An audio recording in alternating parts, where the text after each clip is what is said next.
सको तो लूटा हो। अरे अंत समय पछताओगे जब प्राण जाएगा छूटा हो। बोलिए गुरु घासीदास बाबा की जय। दिया जले हो सतनाम के मंदिरा माँ, दिया जले हो सतनाम के मंदिरा, दिया जले हो सतनाम के मंदिरा माँ, दिया जला हो गुरु नाम के मंदिरा माँ। दिया जले हो सतनाम के मंदिरा में, दिया जले हो सतनाम के मंदिरा माँ, दिया जले हो सतनाम के मंदिरा माँ, दिया जला हो गुरु नाम के मंदिर। आपके मंदिर माता नाम के मंदिर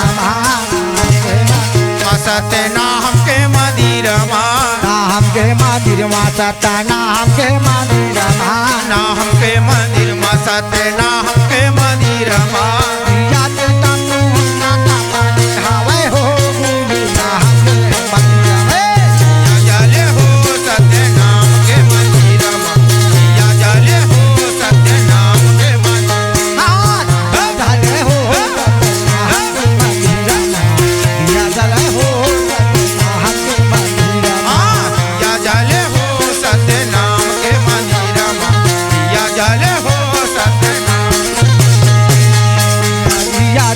बाबा गिरधपुरी धाम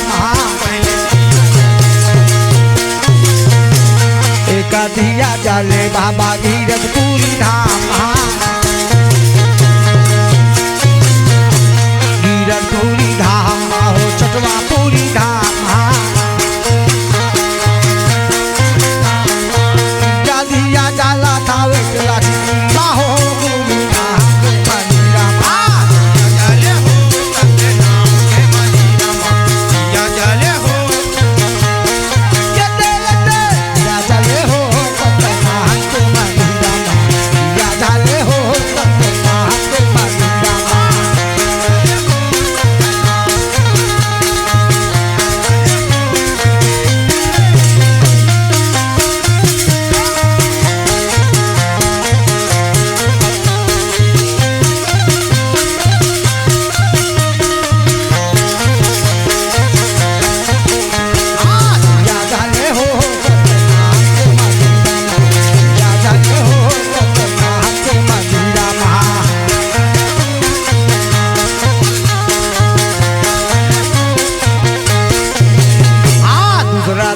जले बाबा भंडारपुरी धाम,